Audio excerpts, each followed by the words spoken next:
का 3 क्रमागत छूट दिया हुआ है।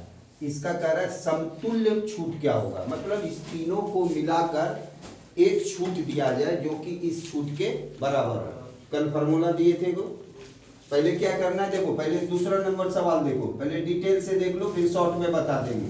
ध्यान से देखो 20% और 10% ये दिया हुआ है, अब फिर दिया हुआ है कितना 10, तो डिटेल से कल बता चुके हैं।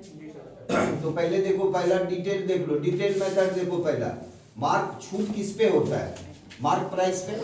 ध्यान से एकदम देखो, तो पहला छूट यदि मान लो 20% है, पहला छूट कितना है 20%। छूट हमेशा अंकित मूल्य पर होता है, लेकिन इस प्रोसेस का उपयोग नहीं करेंगे, एकदम शॉर्ट प्रोसेस का।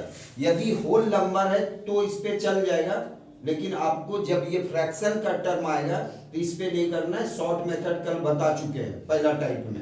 तो आप देखो पहले डिटेल, मार्क प्राइस यदि आपका 100 है तो 20% पहला डिस्काउंट है, डिस्काउंट कितना है 20%, तो बताओ इसका सेलिंग प्राइस कितना होगा 80 होगा। क्रमागत छूट का क्या मतलब है, जिसको 80 में आप बेच रहे हैं फिर उस पे छूट देगा, तो 80 पे इस बार छूट देगा, तो फिर डिस्काउंट कितना है बताओ 10% है, तो 80 का फिर 10% यदि छूट देगा तो 8 रुपये का छूट होगा, तो फिर सेलिंग प्राइस इसका कितना होगा बताओ 72 रुपया होगा। फिर 72 पे फिर 8-10% का छूट देगा, तो अगला डिस्काउंट क्या परसेंट है 10%, तो फिर 72 का 10% देगा, ये लॉन्ग प्रोसेस है, तो 7.20 रुपया उसको छूट मिला। तो आप बताओ कि 70 अंत में उसका सेलिंग प्राइस क्या होगा, तो 72 में 72.2 घटा देंगे यानी 0.81, और यहाँ पर कितना 4 यानी 6.48 रुपीज में अंत में उसको बेच दिए। तो बताओ उसका मार्कअप प्राइस कितना था 100 रुपीज का, और अंत में उसको कितने में बेचा गया 6.48 रुपीज में उसको क्या किए बेच दिए। तो बताओ डिस्काउंट कितना हुआ, तो आप बोलोगे 100 में 64.8 माइनस कर दीजिए तो कितना हो जाएगा बताइए 0.2, और इधर कितना हो गया 35 ना, 35.2% का ओवरऑल डिस्काउंट हुआ।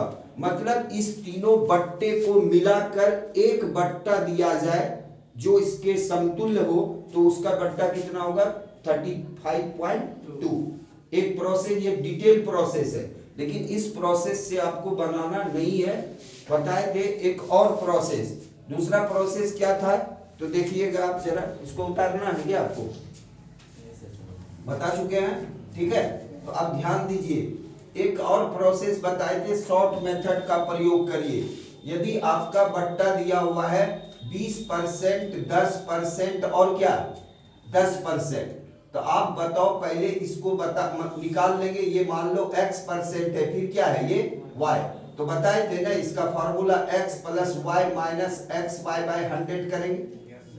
एक और इससे निकाल के दिखाते हैं एक शॉर्ट प्रोसेस, ध्यान दीजिए, लेकिन आपको बनाना है अंत में जो आपको बताएंगे उस मेथड का, तब से सातों सवाल फिर लॉन्ग से नहीं बताएंगे, शॉर्ट में ही बनाना है। अब बताओ इससे यदि इसका इस दोनों का इक्विवेलेंट डिस्काउंट क्या होगा, तो 20 प्लस 10 माइनस 20 गुना 10/100 होगा, बताइए तो 28% आया कि नहीं। इस दोनों के बदले एकमात्र बट्टा 28% होगा। अब इसको बोले थे अगले के साथ आप ज्वाइंट कर दो, 28% और 10% आ गया। अब इस दोनों का निकाल लो, इक्विवेलेंट डिस्काउंट निकल जाएगा, तो फिर ये x आ गया, फिर ये क्या आया y, तो 28 प्लस बताओ 10 माइनस 28 गुना 10 बटे कितना 100, तो ये कितना आ गया बताओ 38 माइनस 2.8 आएगा कि नहीं, तो इसको माइनस करोगे तो 0.2, और यहाँ पर 7 आ गया तो 5, तो ये क्या आ गया 35.2% आ गया कि नहीं इक्विवेलेंट डिस्काउंट। फिर और एक बट्टा मान लो दिया रहता तो क्या करते, इसमें फिर इससे और अगले से फिर ज्वाइंट करके निकाल देते, ये तो पूरा लॉन्ग प्रोसेस है, ठीक है। तो जहां पर 2 से एभव बट्टा का प्रयोग करें तो वहां पर आपको इस मेथड का प्रयोग करना। जो अब देखो ये वाला टर्म दिया हुआ है, तो ये यदि x प्लस वाई से बनाएंगे तो ये तो लॉन्ग हो जाएगा, कैलकुलेशन बड़ा हो जाएगा, तो इसके लिए कल आपको बताए थे कि इसका प्रयोग शॉर्ट में किस तरह से करेंगे, ठीक है। तो आप देखिए जरा ध्यान से, ध्यान से आप देखिएगा, अंत में लास्ट प्रोसेस जो बताए थे उससे आपको इस मेथड से बनाइएगा। देखिए जैसे बताए थे कि 20% है, 10% है और क्या है 10%। तो पहला मार्क प्राइस देखिएगा ध्यान से, और ये सेलिंग प्राइस देखिएगा। रेशियो फॉर्म से, अनुपात से बनाने बताए थे। देखिएगा अभी प्रश्न आपको जितना लिखे हैं कितना शॉर्ट में बताएंगे, और आगे का जो प्रश्न आएगा अभी केवल आपको इफेक्टिव दिया हुआ है, कभी कभी आपको ये इफेक्टिव दे दे और तब बताए कि डिस्काउंट बताओ क्या होगा, 3 चरण का डिस्काउंट क्या होगा, समझ गए। तो आप क्या करना, देखो मार्क प्राइस 20% का फ्रैक्शनल वैल्यू क्या होगा, 1/5 होगा। तो यदि मार्क प्राइस 5 होगा तो 1 यूनिट का छूट देगा ना, तो अंत में उसको 1 रुपया कम में बेचेंगे तो उसका सेलिंग प्राइस क्या होगा, 4 होगा। ध्यान दीजिए 5 से 4 आ गए। फिर क्या बोले कि अगला डिस्काउंट क्या परसेंट है, 10% है, तो 10 रुपया उसका मान लेंगे क्या मार्क प्राइस, तो 1 यूनिट का छूट देगा। 10% का मतलब 1/10, तो 1 यूनिट का छूट देगा डिस्काउंट, 10 का 10% यानी 1 यूनिट छूट हुआ, तो उसको बेचेंगे कितना में, 9 में। फिर कितना है 10%, तो यहाँ 10 फिर क्या 9। तो आपको बोले थे क्या, यदि क्रॉस में कटे तो कटाना, नहीं तो आपको बोले थे मार्क प्राइस गुना कर दो और सेलिंग प्राइस गुना कर दो, जो कंपाउंड इंटरेस्ट में भी इस तरह के प्रश्न को हल कर किया जाता है। तो इफेक्टिव निकाल रहे हैं कि इफेक्टिव डिस्काउंट क्या होता है। तो आप क्या बोलते, देखो यहाँ से कट रहा है, कटा दे, 2 दूना 4 और 2 पंचे 10। यहाँ बताओ 2 दूना 4, 2 पंचे 10। अब तो नहीं कटेगा, क्रॉस में कटाना है। तो यहाँ बताओ टोटल मार्क प्राइस कितना हुआ, 125, और इसको अंत में कितने में बेचे, 81 में। तो आप बताओ 125 मार्क प्राइस है और अंत में छूट देने के बाद, 3 डिस्काउंट देने के बाद, 3 क्रमागत डिस्काउंट देने के बाद इसको कितने में बेचे, 81 में। तो आप बताओ कि कितने का छूट दिए, तो 81 में घटा देंगे तो कितने का छूट हुआ, 44 का। तो 125 में 44 का छूट हुआ, लेकिन आपको तो निकालना है परसेंट में, कितने परसेंट का छूट हुआ, यानी 100 में। तो क्या लिखेंगे बताइए, 44/125 गुना कितना 100।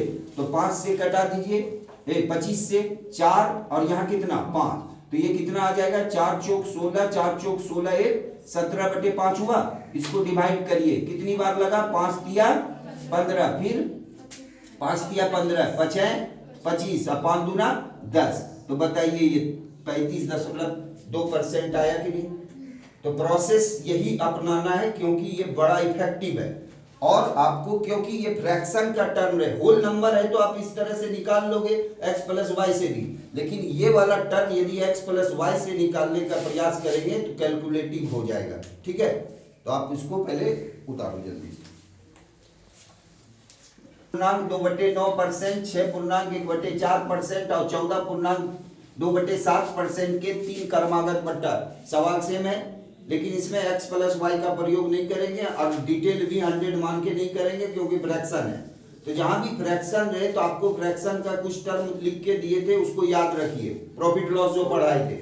आप बताओ 22.2/9% का फ्रैक्शनल वैल्यू जो होता है, याद नहीं है तो याद कर लो भाई, बहुत इंपॉर्टेंट चीज है, 2/9 होता है। और 6.1/4% का फ्रैक्शन वैल्यू होता है 1/16, और 14.2/7% का फ्रैक्शन वैल्यू होता है 2/7। 33.1/3% का फ्रैक्शन वैल्यू 1/3। 66.2/3% का फ्रैक्शन वैल्यू क्या 2/3 बताए थे। 12.5% का 1/8, 37.5% का 3/8। याद रखना है, जल्दी आपको बनाना है, कुछ चीजों को आपको याद रखना बहुत जरूरी है। तो आप देखिए, यदि 9 रुपया इसका 9 यूनिट इसका यदि मार्क प्राइस होगा, तो बताओ 2 यूनिट इसका क्या होगा, छूट होगा, 2 यूनिट छूट होगा। तो अंत में उसको सेल आउट कितने में करेंगे, 7 में। नेक्स्ट क्या है, 16 यूनिट यदि उसका सेलिंग प्राइस होगा तो उसको बताओ 15 रुपीज में उसको सेल आउट करेंगे। नेक्स्ट बताओ यदि 7 यूनिट उसका मार्कअप प्राइस होगा तो 2 यूनिट का डिस्काउंट देंगे, तो उसको अंत में कितने में 5 में बेचेंगे। अब बताओ मार्क प्राइस और सेलिंग प्राइस का रेशियो निकाल लेंगे, डिस्काउंट निकल जाएगा। तो क्या बोलते बताए थे, क्रॉस में यदि कटे, क्रॉस में कटे तो कटाओ, नहीं कटे तो मल्टीप्लाई कर देना है। तो तो यदि कट रहा है तो कटा देते हैं, 3 से कट रहा है, 3 तिया 9, 3 पचे 15, 7 से 7 कैंसिल हो रहा है कि नहीं भाई? तो बताओ यहाँ 16 तिया 48 इसका मार्क प्राइस हुआ, अंकित मूल्य हुआ, छपा मूल्य हुआ, लिखित मूल्य हुआ, और इसको अंत में बेचे कितने में? 25। तो बताओ 48 के सामान को आप 48 रुपये के सामान को अंत में आप छूट देने के बाद 25 यूनिट में बेच दिए तो कितने का डिस्काउंट दिए? 23 यूनिट का डिस्काउंट। तो 48 पर आप 23 यूनिट का डिस्काउंट दिए, तो बताओ 100 पे कितने का डिस्काउंट होगा? तो 23/48 इंटू 100 होगा कि नहीं? अब 4 से कटा लो 12 होगा, 4 से कटाओ कितना? 25 हो गया ना। अब इसको गुना करो, कितना होगा बताओ? 23 पंचे 115, 28 दूना 46, 5 6 575 को 12 से डिवाइड कर दो तो बच्चों 48 ना, बच्चों 48, तो बच्चों 48 ठीक से देख लो, मल्टी ठीक हुआ ना? ठीक है ना बच्चों? 48 तो यहाँ कितना हो गया? 9 ना, और ये हाँ ठीक है, बरसते 84, बरटे 96, बरसते 84, 47 पॉइंट समथिंग आएगा। तो 47 पॉइंट समथिंग है, देखो 47.37 दे दिया ना। तो 5वां नंबर इसको लिख लो, none of this, none of this, none of this.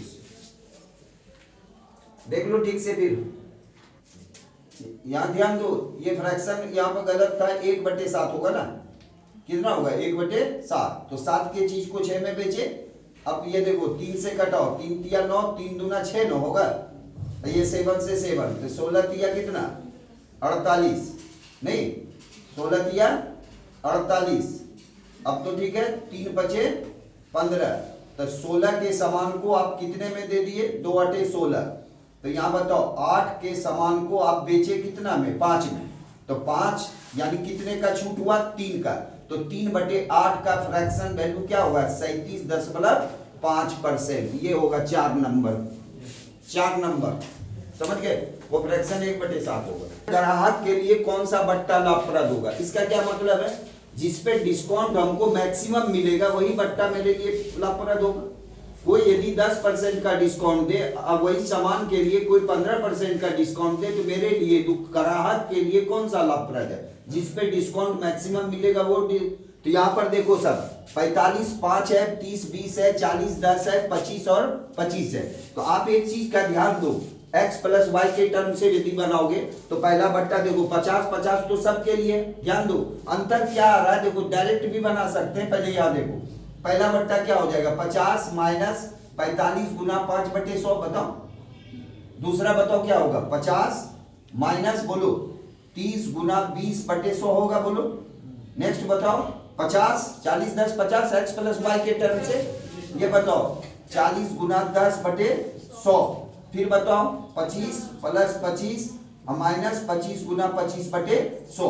तो आप एक चीज बताओ, ये 25 + 25 तो 50 तो सब में है, तो 50 में जिसका वैल्यू ज्यादा घटेगा वो डिस्काउंट ज्यादा हो जाएगा, कम हो जाएगा।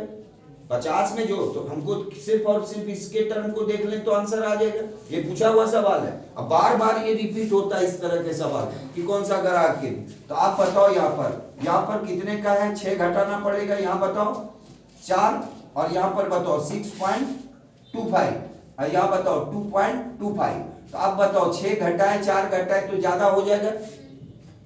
6 4 यदि घटाएंगे तो क्या होगा? तो बताओ जिसपे 50 तो सब में, 50 में माइनस करेंगे तो रुपया कम हो जाएगा। हमको क्या चाहिए? कम से कम, माने डिस्काउंट क्या हो, कम रुपया देना पड़े, वही ना डिस्काउंट ज्यादा होगा। तो बताओ किसमें कौन सा लाभप्रद हुआ, ये बताओ। जिसपे पहला वाला कि लास्ट वाला? पहला वाला। क्यों? क्योंकि यह 2.25 घटेगा, तो ये डिस्काउंट 48 क्या कहते हैं 47.75 का होगा, और ये कितने का? 44 का होगा, बताओ। ऐसे तो ये क्या कहने का मतलब, जिसमें कम से कम अंक घटेगा 50 में, तो वो डिस्काउंट क्या होगा? एबव हो जाएगा कि नहीं? इसलिए पहला बट्टा क्या होगा हमारे लिए? लाभप्रद होगा। समझ गए कि नहीं? हम क्या करना चाह रहे हैं कि आप इसको पूरा कैलकुलेट करके भी निकालो, लेकिन कैलकुलेट क्यों करेंगे? क्योंकि ये 50 में तो सबका हो गया, जिसका इधर का वैल्यू जिसका कम आएगा वो ना लाभप्रद होगा, क्योंकि डिस्काउंट उस पे एबव मिलेगा। इसलिए आंसर इसका कौन सा होगा? पहला। वैसे सबको माइनस करोगे तो ये आ रहा है 47.75 डिस्काउंट, और कोई दे रहा है इससे कम का डिस्काउंट, तो हमारे लिए लाभप्रद कौन है? जिसपे डिस्काउंट ज्यादा होगा वही तो मेरे लिए लाभप्रद होगा। इसलिए कौन सा बट्टा मेरे लिए लाभप्रद होगा? पहला वाला। क्लियर है? कर्मागत छूट दिए। देखो सवाल, ये पूछा हुआ सवाल है इस तरह का। अच्छा, आपको कल बताए थे ना मैक्सिमम छूट कितने % का हो सकता है? यदि 100% से ज्यादा छूट होगा, इसका मतलब है कि वो छूट तो होगा ही नहीं। कोई भी व्यक्ति ज्यादा ज्यादा क्या है, जितना में खरीद के लाए उतना का दे दे, छूट दे दे, माइनस में तो नहीं होगा ना। तो छूट हमेशा क्या होगा? 100% से ज्यादा नहीं होगा। ध्यान से सुनिएगा, पहले था कि 3 कर्मागत छूट था, 4 कर्मागत छूट था, 2 कर्मागत छूट था। यहाँ बोला कि 50 कर्मागत छूट है, 1%, 3%, 5%, 7%, 9% ये देते जाए तो बोला क्या है? इसका प्रभावी एकल छूट। जैसे आपको हम क्या बोले कि 10% और 20% जो 2 लगातार छूट दिया, इसका कर्मागत छूट, इसका प्रभावी छूट बताइए। तो x + y से निकाल लिए। तो आप बताओ इस प्रश्न को आप उस तरह कर पाओगे? 1 + 3 का निकालोगे, फिर उससे 3 प्लस जो आएगा प्रभावी, उससे 5 का, फिर 7 का करोगे। तो देखो इस प्रश्न को इजी वे में समझिए। पहले देखिए, पहला 1 है, दूसरा क्या है? 3 है, 5 है, 7 होगा, 2 का डिफरेंस है। तो ये बताओ 50 कर्मागत छूट है, तो अंत वाला जो छूट होगा वो कितने % पे जाएगा? तो आप बताओ 98 पे जाएगा कि नहीं? 99 तक ना। अरे 1 से 100 तक यदि संख्या होता, ये देखो ऑड नंबर्स है ना, 1 से 100 तक में क्या होता है? 50 सम संख्या होता है, 50 विषम, 50 इवन नंबर होता है, 50 क्या होता है? तो यहाँ बताओ 50 कर्मागत छूट है, 1, 3, 5, 1 से है, तो 1, 3, 5, 7, 9, 11, 13 करोगे तो ये कहां तक जाएगा? 99 तक जाएगा कि नहीं? इसका मतलब इसका जो प्रभावी छूट होगा वो मैक्सिमम 50वां क्या होगा? 99%। तो इसका आंसर क्या होगा बताओ? 99%। समझ में आया कि नहीं? वो अरे छूट तो घटते जाएगा ना। देखो जैसे 1% है, 3 है, फिर 5 है, तो ये जब निकालते जाएंगे तो ये डिक्रीज करते चला जाएगा ना। 1 3 का निकालोगे, फिर क्या करोगे? उसका जो आएगा फिर 5 से करेंगे। इसी का कह रहा है कि बराबर प्रभावी एकल छूट, मतलब सबको मिलाकर एक छूट बताना। तो आप बताओ कि 1 दिए, 3 दिए, तो 50 कर्मागत है, 50 कर्मागत संख्या का निकालोगे तो ये बताओ प्रभावी छूट क्या होगा? अंत में जाके इससे एबव जाएंगे क्या? यदि ये 99 है तो 99 के बाद तो 101 आ जाएगा, 101। तो कोई भी वस्तु का ऐसा होगा कि कीमत से कम में उसको ई कर देगा, छूट देगा। तो यहाँ पर क्या होगा? मैक्सिमम उसका छूट कितना % होगा? 99। 101 होगा क्या? 100 से ज्यादा छूट हो सकता है। यदि हम मान लो 100 रुपया मार्कअप किए तो उसमें हम मैक्सिमम से मैक्सिमम 100% तक छूट दे सकते हैं। ये क्या बताया कि 99 के बाद यदि छूट देंगे तो वो कहां पर चला आएगा? 101। तो वो तो आपको लागत मूल्य से और कम हो जाएगा। तो छूट हमेशा 100% मैक्सिमम 100% ही छूट हो सकता है, 100% से ज्यादा छूट नहीं हो सकता है। ये देख लो, ये 1 है, 3 है, 5 है, 7 है, तो 50 कर्मागत जाओगे तो 9 होगा, 11 होगा, 13 होगा, 17, 15 होगा, 17 होगा, केवल ऑड नंबर्स होगा ना। तो 50 संख्या तक जाएंगे तो लास्ट संख्या क्या आएगा? 99। तो इस सब पे मैक्सिमम कितना छूट दिया जा सकता है? 99। तो ये प्रभावी छूट होगा 99। उसी तरह का ये भी संख्या है, देखो 50 कर्मागत है, ये 50 क्या है? यहाँ गलती लिखा गया है, यहाँ 50 4% है, लिख लो, इसको सुधार करो। ये इवन नंबर वाला दे दिए थे, 2%, 4%, 6% के बराबर अधिकतम छूट। अब देखो तो यहाँ यदि पहला छूट 2 है, 4 है, 6 है, 8 है, 10 है, 12 है, तो आप बताओ लास्ट में ये कहां तक जाएगा? 100% जाएगा कि नहीं जाएगा? आप समझना क्या कह रहे हैं? 100% से एबव छूट नहीं हो सकता है। इसीलिए इसका जब भी एकल प्रभावी, आप जब मान लो कि इसको मिक्सअप करके निकालोगे, यहाँ देखो जरा सा, ये यदि 2 का निकालते तो आप क्या करते, 6 - 2 × 4/100। सुनिएगा जरा सा ध्यान से, आप लोग समझ नहीं पा रहे, ये 0.08 आता, बोलो तो ये करेंगे तो आप लोग क्या आ जाता, बोलो 5.02 आता कि नहीं, 5.02। अब इसका किसके साथ कंजुगेशन करोगे, 6 के साथ करोगे, फिर वही बात होगा, 6 + 5 होगा 11, फिर माइनस करेंगे तो ये फिर आ जाएगा 10 पे। हम क्या कह रहे हैं, क्या छूट जो है, जब ये वाला टर्म यदि यहाँ पर मान लो इस सब का लेने के बाद जो भी आएगा टर्म, जो भी, यहाँ देखो यहाँ पर जब भी लिए 6 4 10 2 क्या हुआ 12, तो इसका तीनों का मिला के प्रभावी छूट पे तो देखो तो आपको क्या आ रहा है, 10 पॉइंट समथिंग आ रहा है कि नहीं। जब यहाँ पर लोगे 98 वाला टर्म, तो ये तो 100 से एबव नहीं ना होगा, 100 से एबव होगा, नहीं होगा, इसलिए इसका मैक्सिमम छूट कितने का होगा, 100%। बहुत इंपॉर्टेंट है, 50 तक जाओगे तो मैक्सिमम छूट, इसीलिए ये प्रश्न पूछा गया है कि इसका छूट कितना होगा, 100 से तो ज्यादा नहीं जा सकते। पहला दिए 2 4 6, तो 50वां कहाँ तक होगा, 100। तो इस सब का एकल छूट क्या होगा, 100। 2 लगातार छूट का समतुल्य छूट कितना है, लगातार छूट है, लगातार का मतलब 10%। 10% क्या दिया हुआ है कि 3 उत्तरोत्तर छूट या 3 समान क्रमागत छूट, यहाँ क्या बोला, 2 समान लिख लो, 2 समान लगातार छूट का समतुल्य छूट। ध्यान से सुनना, तो कैसे बताते थे, जैसे देखो यहाँ ध्यान से सुनना पहले, जैसे मान लो 10% और 10% का हम छूट दे रहे हैं ना, ध्यान से सुनना, ये चीज को भुला जाओ। इसी का हम पहले ये वाला टर्म निकालने सिखाए थे अभी, कि मान लो 2 छूट दे रहे हैं, 20% 10%, हम कह रहे हैं 2 समान छूट देने के बाद उसका समतुल्य छूट कितना आया, 64%। तो आपसे क्या कह रहा है, प्रत्येक छूट बताओ, जैसे यहाँ प्रत्येक छूट मान लो लगातार है, समान है, 10% दिए, तो इसका निकालने का पहले देख लो, तब उस पे आते हैं। और शॉर्ट में बताना चाह रहे हैं तो बताओ यहाँ क्या लिखेंगे, 10 9 लिखोगे कि नहीं, यहाँ क्या लिखोगे, 10 और 9, तो आप क्या करोगे, इसका मार्कअप हो गया 100, और ये बताओ 81 हुआ, तो बताओ कितने का छूट हुआ, कितने का छूट, 19 का छूट। तो क्या बोलते थे, 19/100 × 100, यानी प्रत्येक छूट कितने का होगा, बताओ 19%। प्रत्येक छूट कितने का होगा, 19% होगा कि नहीं। ये दोनों का समतुल्य छूट कितना होगा।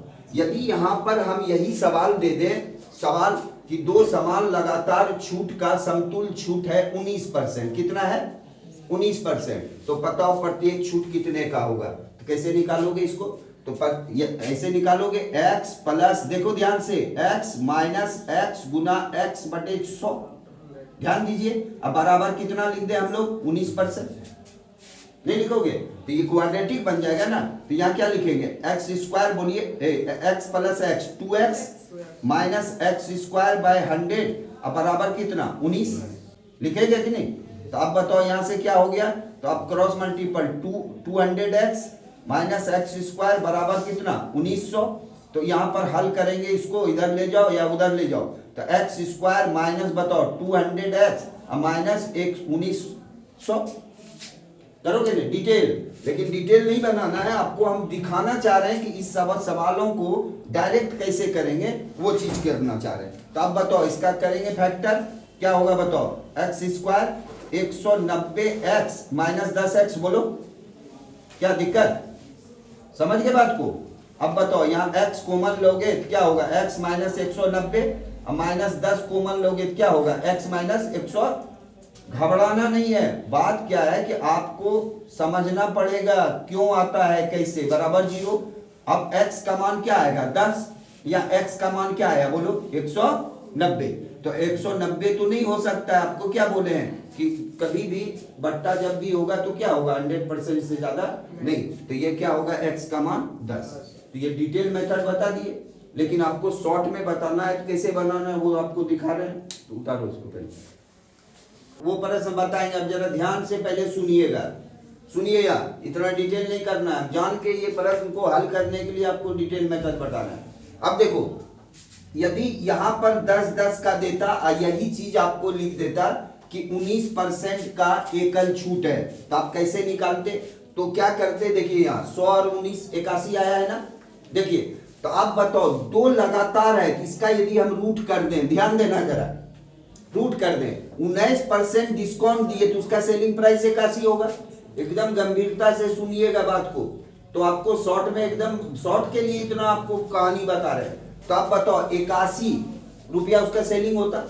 यदि 100 मार्कअप है और 19% का आप एकल छूट दे दिए तो अंतोगत्वा 81 में बेचे, तो 2 बार डिस्काउंट दिया है, इसीलिए इस पे रूट बैठा दीजिए। यहाँ 10 हो जाएगा, यहाँ 9 हो जाएगा। बताइए तो बताइए 10 है और 9 रुपये में उसको सेल आउट किए तो 1 यूनिट का छूट दिए कि नहीं, तो 1/10 अब गुना कितना 100 percentage discount, discount into 100 bye mark price. तो बताओ एकल छूट का परसेंट हुआ 10। यदि 3 कर्मागत देते तो क्यूब रूट बैठा देते, 4 कर्मागत देते 4th रूट बैठा देते कि नहीं देते। अब समझ में आया कि नहीं। देखिए ये सवाल यहाँ पर 10-10 करके लिख देता तो आप निकालते उसका इक्विवेलेंट, तो निकालते 19। यही सवाल जस्ट यहाँ पर लिखा कि 2 समान लगातार छूट का समतुल्य छूट है 64%। तो आप देखो अब इसी पर, ये समझ गए ना। अब इस पे देखो डायरेक्ट कैसे बनाते हैं। हम मान रहे हैं कि 2 छूट जो दिए, तो मान लो मार्क प्राइस ए था और इसको बेच दिए बी में, यहां भी ए था और बी में बेच दिए, क्योंकि दोनों का छूट तो सेम है, समझिएगा। तो आप बताओ यहां पर ये ए स्क्वायर आ गया और यहां क्या बी स्क्वायर, तो ए स्क्वायर और बी स्क्वायर का रेशियो, ए स्क्वायर और बी स्क्वायर का रेशियो। तो आप बताओ ये ए स्क्वायर क्या है, मार्क प्राइस है, और ये बी स्क्वायर क्या है, सेलिंग प्राइस है ना। तो आप बताओ यदि 64% में उसको बेच दिए, 64 में बेच दिए, तो बताइए यहां पर कि सेलिंग प्राइस और मार्क प्राइस का जो रेशियो का अनुपात है वो क्या होगा। तो मार्क प्राइस तो 100 है, 100 है, और 64% छूट दे दिए तो बेचे उसको कितना में 36 है। तो यहाँ बाय 36 करेंगे कि नहीं करेंगे। तो बताइए मार्क प्राइस और सेलिंग प्राइस का रेशियो क्या आ गया, तो √100/36 आया कि नहीं आया। देखिए कितने आसानी से बन गया, 10/6 आया, इसको कटा दीजिए, 2 पंचे कट गया, यानी 5 रुपये के चीज को आप 3 में बेचे। तो डिस्काउंट, एकल डिस्काउंट, यानी दोनों पे तो समान डिस्काउंट है, तो 5 के चीज को 3 में बेचे, तो बताइए 2 यूनिट का डिस्काउंट दिए कि नहीं। तो डिस्काउंट बाय कितना, बोलिए डिस्काउंट बाय कितना, discount bye mark price into कितना 100। तो बताइए क्या परसेंट का हुआ, तो 20 गुना 40, यानी एकल डिस्काउंट कितना होगा। अब सुनो, अब ये प्रश्न सही आंसर लाए कि नहीं लाए तो चेक भी कर सकते हैं। हम अभी आपको सिखाना चाह रहे हैं ताकि आप सीजीएल लेवल के प्रश्न सबको बना लो, और एकदम इजी है। अभी तो ये थोड़ा डिटेल भी कर रहे हैं, अभी पूरा शॉर्ट कर देंगे। 3 कर्मागत तो क्यूब रूट निकाल देंगे, 2 कर्मागत तो स्क्वायर रूट, 1 सेकंड में भी बनाएंगे, इसीलिए इतना हम कहानी बना रहे हैं। सुनिए, यदि ये 40 लाए तो आपको एकल डिस्काउंट कितना है 64%, मतलब 2 लगातार जो बढ़ता है वो 2 समान बढ़ता है ना, उसका आंसर 64 आना चाहिए। तो आप आंसर लाए कितना 40। तो बताइए 40% और 40% 2 लगातार है समान, तो आप बताओ इसका इक्विवेलेंट 64 के बराबर आना चाहिए। तो सही है कि नहीं। तो 40 + 40 अब -40 गुना 40/100 करेंगे कि नहीं करेंगे, इक्विवेलेंट डिस्काउंट निकालेंगे। तो 40 40 80, 80 - 16, बताइए 64% आया कि नहीं आया, समझ गए। तो तरह तरह का तरीका है, ठीक है। छूट का समतुल्य छूट है यहाँ, देखो डायरेक्ट 3 कर्मागत, 3 समान कर्मागत छूट है। समान का मतलब यदि पहला डिस्काउंट X% है तो दूसरा भी X होगा और तीसरा भी X। तो आप डायरेक्ट बना रहे हैं क्योंकि तीनों जो है समान है, तो इस बार क्यूब रूट निकाल देंगे। यदि 2 कर्मागत है, देखिए डायरेक्ट बनाने आप सिखा रहे हैं 1 सेकंड में। सुनिएगा, MP और SP का रेशियो बता दीजिए तुरंत। तो MP बोलिएगा 100 है और इतना छूट है 87.5% छूट है, तो उसका सेलिंग प्राइस तो 12.5% हुआ होगा। ये 100% यदि मार्क प्राइस है, मार्क प्राइस कितना है 100%, तो उसको अंत में कितने में दे दिया 12.5, क्योंकि छूट एकल छूट कितना आया 87.5% एकल छूट है। तो बताओ इतना तो छोड़ दिए, तो सेल आउट तो 12.5% हुआ, तो 12 कितना 5% नहीं हुआ। तो ये बताओ 1000 हो जाएगा, ये पॉइंट से पॉइंट हटेगा, और ये बताओ क्या होगा 125। तो इस बार क्या करेंगे बताओ तो, क्यूब रूट निकाल देंगे कि नहीं। तो ये बताओ क्या होगा 10 और ये क्या होगा 5। तो रेशियो बताओ 2:1 का आ गया, यानी 2 का चीज कितने में, 1 में। तो बताओ छूट क्या होगा 1/2 गुना कितना 100, यानी तीनों एकल छूट कितने के बराबर होगा 50%।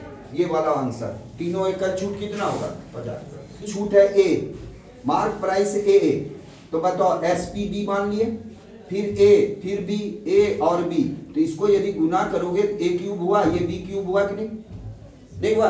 अब फिर बताओ ये तो सेलिंग है, तो यदि इसको करेंगे आप 100 माने थे, अब यहाँ पर बात देखिए, अब यहाँ 87.5% छूट दे दिए, तो आप बताओ 12.5% ना हुआ ये 12.5। तो ये वाला टर्म 100% है, तो ये 12.5% है। तो ये परसेंट से परसेंट कटेगा, ये 1000 आएगा, ये पॉइंट हटा दोगे और ये 1250। तो इसी का तो क्यूब रूट लेना है, क्योंकि ये तो रेशियो है ए क्यूब और बी क्यूब का। तो ये अब नहीं करेंगे, डायरेक्ट करेंगे, ठीक है। लगातार डायरेक्ट बनाओ, मार्क प्राइस और सेलिंग प्राइस का रेशियो बता दो। तो 78.4 है, तो आप क्या करोगे 100 में माइनस करोगे तो 21.6 होगा।